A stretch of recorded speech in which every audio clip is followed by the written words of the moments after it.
আজকে সংক্ষিপ্ত সময়ে আমার জুমার খুতবার বিষয় রমজানের প্রস্তুতি পর্ব 2।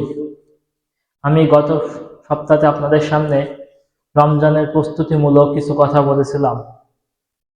কোনো কিছু কাজ করার আগে আমাদের সকলের প্রস্তুতির প্রয়োজন হয়। কোনো জায়গায় বেড়াতে যাওয়া বা কোনো কাজের জন্য প্রস্তুতি আমাদের প্রয়োজন থাকে। ঠিক তেমনি ভাবে রমজান আমাদের জন্য খুবই গুরুত্বপূর্ণ এবং নিয়ামতপূর্ণ একটি বিষয়। এই রমজানের জন্য আমাদের কিছু প্রস্তুতির প্রয়োজন রয়েছে। আমি গত সপ্তাহে আপনাদের সামনে কয়েকটি প্রস্তুতির কথা বলেছিলাম। এই সপ্তাহে আরো কিছু প্রস্তুতির কথা বলে আমি এই বিষয়টি শেষ করব ইনশাআল্লাহুল আজিজ। রমজানের আরেকটি প্রস্তুতি হচ্ছে রমজানকে পেয়ে রমজান মাসকে খুশির সহিত বরণ করে নেওয়া। আল্লাহ সুবহানাহু ওয়া তাআলা বলছেন, কুল বিফাদলিল্লাহি ওয়া বিরহমাতিল্লাহি ফাবিযালিকা ফালিয়াফরাহু। বলো, আল্লাহর অনুগ্রহ ও রহমত পেয়ে তোমাদের খুশি হওয়া উচিত। এই রমজান যে আমাদের জন্য রহমত এবং আল্লাহর নিয়ামত, এই নিয়ামত পেয়ে আমাদের খুশি হওয়া উচিত। আবু হুরায়রা রাদিয়াল্লাহু তাআলা থেকে তিনি বলেন, রাসূল সাল্লাল্লাহু আলাইহি সাল্লাম বলেছেন, আদম সন্তানের যে কোনো আমল আল্লাহ সুবহানাহু ওয়া তাআলা 10 থেকে 700 গুণ পর্যন্ত বাড়িয়ে দেন। শুধু সিয়ামের ব্যাপারটা ভিন্ন, কারণ আল্লাহ বলছেন যে সিয়ামটা আমার জন্য এবং আমি নিজ হাতের প্রতিদান দেব, নিজ হাতে তার প্রতিদান দেব। কারণ সে শুধুমাত্র আমার ভয়ে সে খাদ্য থেকে পানাহার থেকে নিজেকে দূরে রেখেছে। এবং সিয়াম পালন করার জন্য দুইটা খুশির সময় রয়েছে। একটা হচ্ছে ইফতারের সময়, যখন সে ইফতার করে, আর দুই আখিরাতে যখন সে তার রবের সঙ্গে সাক্ষাৎ করবে, তার রবকে দেখতে পাবে, তখন তার একটি খুশির সময় রয়েছে। তারপর আল্লাহ রাসূল বলছেন, সায়ামরত অবস্থায় কেউ যদি কোনো ব্যক্তির সঙ্গে ঝগড়া বা মারামারি বা কোনো অশ্লীল কাজ করতে আসে, সে যেন বলে আমি সাইম। তার মানে এই হাদিস থেকে বোঝা যায় যে আমাদের জন্য রমজান মাসে একটি খুশির সংবাদ রয়েছে, খুশির সময় রয়েছে, সেটা হচ্ছে ইফতারের সময়। আর দ্বিতীয় খুশিটা যেটা আমরা আখিরাতে পাবো, যেই খুশির মতো খুশি আর হতে পারে না, যে আমরা আমাদের রবকে দেখতে পাবো, যে রবকে না দেখে আমরা ইবাদত করছি, তাই না? যে রবের ইবাদত করছি, যে রবের ইবাদতকে প্রতিষ্ঠা করার জন্য আমাদের চেষ্টা, কিন্তু সেই রবকে আমরা দেখেছি? কিন্তু কিয়ামতের মাঠে সেই রবকে দেখতে পাবো। এজন্যই আমাদের উচিত পরিপূর্ণ খুশির সঙ্গে রমজানটা পালন করা, যাতে করে আল্লাহ সুবহানাহু ওয়া তাআলার হাত থেকে কিয়ামতের মাঠে আমরা পুরস্কারটা নিতে পারি, যে রমজানের পুরস্কার আল্লাহ নিজ হাতে দিবেন। রমজানের আরেকটি প্রস্তুতি হচ্ছে পূর্ববর্তী রমজানে যে ব্যর্থতা আমাদের ছিল, সেই ব্যর্থতা যেন আমরা কাটিয়ে উঠতে পারি। আবু হুরায়রা রাদিয়াল্লাহু তাআলা থেকে তিনি বলেন, রাসূল সাল্লাল্লাহু আলাইহি ওয়াসাল্লাম বলেছেন, তোমাদের মধ্যে রমজান মাস এসে গিয়েছে এবং এই মাসে তোমাদের জন্য আল্লাহ সুবহানাহু ওয়া তাআলা সিয়ামকে ফরজ করে দিয়েছেন। এই মাস যখন আসে তখন আল্লাহ সুবহানাহু ওয়া তাআলা জান্নাতের দরজাগুলো খুলে দেন, জাহান্নামের দরজাসমূহকে বন্ধ করে দেন এবং শয়তানকে শিকলবন্দি করে রাখেন। এই মাসের মধ্যে একটি রাত রয়েছে, যেই রাতটি 1000 মাস অপেক্ষা উত্তম। যে এই মাস থেকে এই রাত থেকে বঞ্চিত হলো, সে যেন দুনিয়ার সবকিছু থেকে বঞ্চিত হয়ে গেল। আচ্ছা বলেন তো, একটি রাতের কথা এখানে হাদিসে এসেছে, সেই রাতটা লাইলাতুল কদরের রাত। তার ফজিলত কি বলা হয়েছে?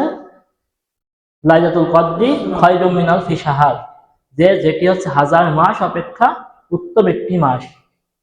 আল্লাহ রাসূল বলছেন যে এই মাস থেকে, এই রাত থেকে গাফেল হয়ে গেল, তার তকদিরে জুটলো না, সে দুনিয়ার সবকিছু থেকে বঞ্চিত হলো। মালিক ইবনে হুয়াইরিস রাদিয়াল্লাহু তাআলা আনহু থেকে বর্ণিত, সহিহ ইবনে হিব্বানের মধ্যে একটি হাদিস এসেছে, আল্লাহ রাসূল একদিন রমজানের মধ্যে খুতবা দেওয়ার জন্য মিম্বরে উঠছিলেন। যখন তিনি প্রথম সিঁড়িতে পা রাখলেন, তখন তিনি বললেন আমিন।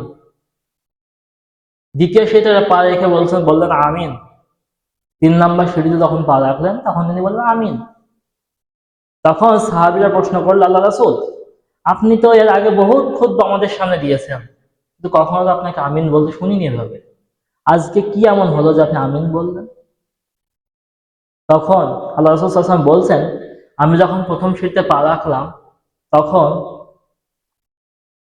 জিবরিল আমার কাছে এসে বলল, হে মুহাম্মদ, যে ব্যক্তি রমজান মাস পেল কিন্তু সে তার গুনাহ মাফ করিয়ে নিয়ে জান্নাতে প্রবেশ করতে পারল না, তার জন্য ধ্বংস হোক, এবং সে আল্লাহর রহমত থেকে বঞ্চিত হয়ে গেল। এই কথা শুনে আমি বললাম আমিন। যখন আমি দ্বিতীয় সিঁড়িতে পা রাখলাম, তখন জিবরিল আমিন আমার কাছে বলল, যে ব্যক্তি বৃদ্ধ পিতা অথবা মাতা অথবা দুইজনকেই সাথে পেল, নিজের কাছে পেল, কিন্তু তাদের খেদমত করে সে জান্নাতে প্রবেশ করতে পারল না, তার জন্য দুর্ভোগ। তখন আমি বললাম আমিন। 3 নম্বরে যখন সিঁড়িতে আমি পা রাখলাম, তখন জিবরিল বলছে, যে ব্যক্তি আপনার নাম শুনলো, মুহাম্মদ সাল্লাল্লাহু আলাইহি ওয়াসাল্লামের নাম শুনলো, কিন্তু তার উপর দরুদ পরিবেশন করলো না, তার জন্য ধ্বংস হোক। তখন আমি বললাম আমিন। এই হাদিসে বুঝুন যে 3 ব্যক্তির ধ্বংসের কথা বলা হয়েছে। যেই তার মধ্যে এক ব্যক্তি হচ্ছে যে রমজান মাস পেল, কিন্তু তার নিজের গুনাহগুলোকে আল্লাহর কাছ থেকে মাফ করিয়ে নিতে পারল না, এই ব্যক্তির জন্য ধ্বংস।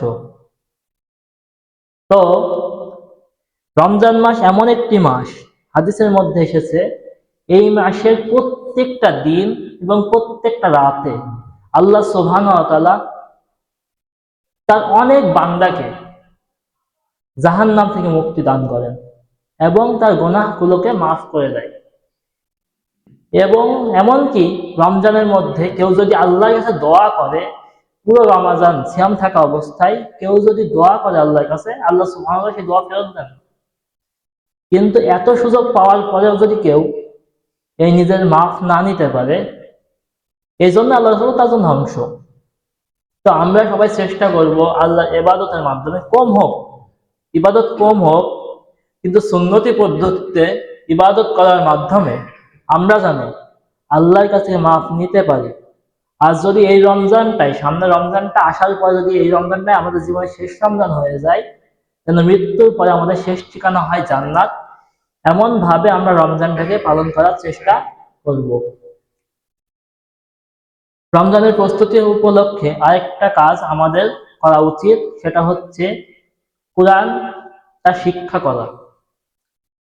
আমরা অনেক মানুষ আছি যারা কোরআনটা পড়তে পারি না, কিন্তু এই রমজান মাসেই কোরআনটা নাজিল হয়েছে, এই রমজান মাসে।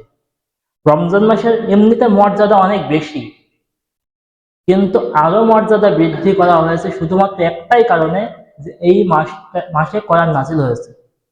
আল্লাহ সুবহানাহু ওয়া তাআলা বলছেন, শাহরু রমাদান আল্লাযী উনজিলা ফীহিল কুরআন, রমজান তো সেই মাস যেই মাসে আল্লাহ এই কোরআনটাকে নাজিল করেছেন। যখন রমজান মাস আসতো, আল্লাহ রাসূল সাল্লাল্লাহু আলাইহি ওয়াসাল্লাম অধিক পরিমাণে কোরআন তিলাওয়াত করতেন। আবু হুরায়রা রাদিয়াল্লাহু তাআলা থেকে বর্ণিত, তিনি বলেন, রাসূল সাল্লাল্লাহু আলাইহি ওয়াসাল্লাম বলেছেন, যখন রমজান আসতো তখন জিবরিল আমিন আল্লাহ রাসূলের কাছে আসতেন এবং আল্লাহ রাসূল জিবরিল আমিনকে কোরআন শোনাতেন। এবং জিবরিলের কাছ থেকে নিজেও কোরআন শুনতেন। যে বছর আল্লাহ রাসূল মারা যাবেন সে বছর তিনি জিবরিলকে 2 বার কোরআন শুনিয়েছেন, আর জিবরিলের কাছ থেকে আল্লাহ রাসূল 2 বার কোরআন শুনেছেন। তাহলে বুঝুন, আল্লাহ রাসূল সাল্লাল্লাহু আলাইহি ওয়াসাল্লাম প্রতি রমাজান, তার কাছে যখনই রমাজান আসতো তখন তিনি অন্তত একবার কোরআনটাকে শেষ করতেন। পুরো কোরআনটা একবার শুনতেন, একবার শোনাতেন। তাহলে আমাদের জন্য কি একটা গুরুত্বপূর্ণ আমল নয় যে প্রতিদিন আমরা কোরআনটা তিলাওয়াত করব? কিন্তু আমরা অনেকে কোরআনটা পড়ি না, কোরআনটা পড়তে জানিও না অনেকে, আবার যারা জানি তারা পড়ি না। যারা এখনো কোরআনটা পড়তে পারি না, কোরআনটা অন্তত শিখি, রিডিং পড়াটা শিখি, শেখার পরে প্রতিদিন তিলাওয়াত করি। আর এখন ভাই বাংলা তাফসীর পাওয়া যায়, তাই না? আমাদের গালিব স্যারের এর আগেও কিছু তাফসীর বেরিয়েছিল, আবার এই দিন নতুন করে দেখুন তাফসীর বেরিয়েছে। তার আগে আমাদের জাকারিয়া স্যারের তাফসীর আছে, তাফসীর আহসানুল বায়ান, যেটা আমাদের আব্দুল হামিদ ফাইজি সাহেব অনুবাদ করেছে, আছে না? তো আমরা কোরআন তিলাওয়াতটা করা শিখি, অল্প অল্প করে তিলাওয়াত করে একটু বোঝার চেষ্টা করি। আল্লাহ সুবহানাহু ওয়া তাআলা এমনি রমজান মাসে কোরআনটা নাযিল করেননি বোঝার জন্য, হুদাল লিন-নাস, মানব জাতি হেদায়েতের জন্য। কিন্তু সেই কোরআনটাই আমরা পড়তে পারি না। আমরা কত কপাল পোড়া জাতি যে আমাদের কাছে মনে করেন রাত্রি, গভীর রাত্রিতে একটা চিঠি এসেছে, কোথা থেকে? মনে করেন পার্লামেন্ট থেকে একটা চিঠি এসেছে, যেটা ইংরেজিতে লেখা, আমরা ইংরেজি বুঝি না। বলেন তো রাত্রে আমাদের ঘুম হবে? ঘুম হবে না। কিডা পড়তে পারে, কার কাছে নিয়ে যাবো, এই চিন্তা। কিন্তু আল্লাহ সুবহানাহু ওয়া তাআলা আমাদের জীবন পরিচালনার জন্য একটা গাইডলাইন দিলেন, কিন্তু আমরা পড়তে পারি না। মুসলমানের মনে কোনো কষ্টই নেই। তো যে না হয় ভাই, সত্য কথা, না শিখলে ওই শাস্তির সম্মুখীন আপনি হবেন, আমি হব। আমি শিখবো না, শাস্তি পাবো আমি। আপনি শিখবেন না, আপনি সমস্যার সম্মুখীন হবেন। কারণ আমাদের এখানে খতিবদের দায়িত্ব কি? আল্লাহ সুবহানাহু ওয়া তাআলা আমাদেরকে দারোগা করে পাঠাননি। আল্লাহ সুবহানাহু ওয়া তাআলা আল্লাহ রাসূলকেই বলছেন, হে রাসূল, আপনি দারোগা নন, আপনার কাজ খালি দাওয়াত পৌঁছে দেওয়া, আর কোনো কাজ নেই। দাওয়াতটা পৌঁছে, যার মানব তাকে মানবে, মানে মানবে না।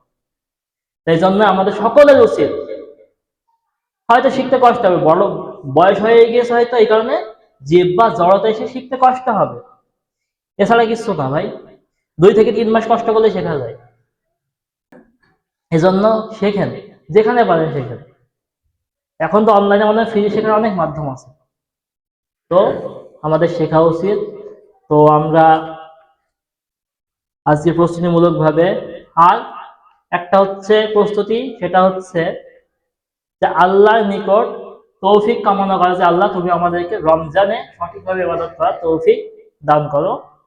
আর আরেকটা প্রশ্ন হচ্ছে, কারোর সাথে যদি আপনার হিংসা থাকে, বিদ্বেষ থাকে, সেই বিদ্বেষ মিটিয়ে নিতে হবে। আবু হুরায়রা রাদিয়াল্লাহু আনহু বলছেন, রাসূল সাল্লাল্লাহু আলাইহি ওয়াসাল্লাম বলেছেন, প্রত্যেক সোমবার এবং বৃহস্পতিবার দিন আসমানের দরজাগুলোকে খুলে দেওয়া হয়, সবাইকে মাফ করে, অনেক বান্দাকে মাফ করে দেওয়া হয়, কিন্তু তাদেরকে মাফ করা হয় না যারা নাকি যারা শিরিক করে এবং নিজেদের মধ্যে বিদ্বেষ পোষণ করে। তার মানে এক, আল্লাহর কাছে সাধারণ ক্ষমা পাবেন, কিন্তু ভাই সাধারণ ক্ষমা আল্লাহ, এই যে শাবান মাস বলেন, রমজান মাস বলেন, আল্লাহ সুবহানাহু ওয়া তাআলা সাধারণ ক্ষমা করেন। সাধারণ ক্ষমা কিভাবে হয়? 2টা কাজ যদি আপনার মধ্যে থাকে তাহলে আপনি সাধারণ ক্ষমা পাবেন। এক, শিরিক মুক্ত থাকতে হবে, যারা মুশরিক না তাদেরকে আল্লাহ মাফ করে দিবে। 2, যদি মানুষের সাথে মানুষের হিংসা নেই থাকে তাহলে আল্লাহ মাফ করবে না, মুশরিককে মাফ করবে না, যারা আত্মীয়তা সম্পর্ক ছিন্ন করে তাদের মাফ করবে না, তাদের সবাইকে আল্লাহ মাফ করবে। সাধারণ ক্ষমা লটাই লেগে যেতে পারে। এজন্যই আল্লাহর কাছে চাইতে হবে যে আল্লাহ তুমি আমাদেরকে মুক্ত করো। এই বলে আমি আমার আজকের খুতবা এখানে শেষ করছি। আল্লাহ আমাদের